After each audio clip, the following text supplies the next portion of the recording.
karita gundaway gagayem karabsat kat inak ipadanon. Deto ya panakia sarsarita dagiti coming to media kani Konsehal Handilaw aga damang committee on tourism iti siyudad ti Lawag. Gapuanan na takalikaguman ti kabarbarong administrasyon iti siyudad ti Lawag iti panangidadaulo ni Mayor Michael Marcos Kion nga maisubli iti free wifi karagiti public places iti siyudad ti Lawag.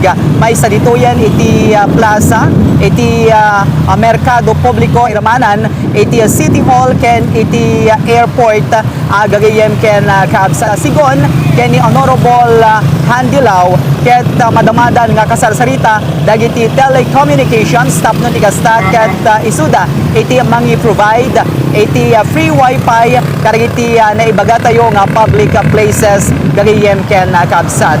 Iti karita gundaway iti panagsarita ni Honorable Handilaw. Actually, imbaga ngamin iti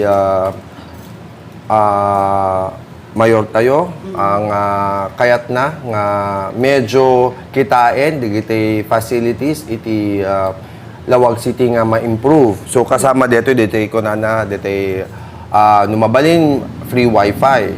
So dito i-relaunch siya po dito free wifi iti airport, market, City Hall, Kente Plaza, nga dati isong DJ 24 hours aya. So digiti papaubra na tata in terms of turismo nga min dito tapno no public places is accessible for the tourism.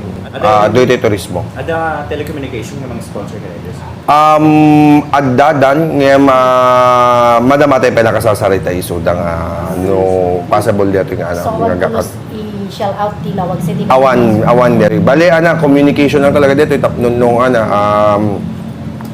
kumbaga ited nga libre dito nga serbisyo.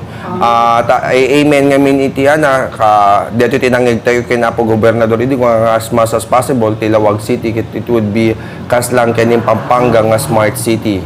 Kasi faster internet, faster amin nga balag game. Tayo na kon it will not be overnight nga maaramin. So madamat communication tayon kadagiti amin nga provider iti internet nga makasarita suda amin. So awan sa pasap detoy amin nga provider tapnon pumaspas apo tapnon nagbalin tayo nga talagang smart city.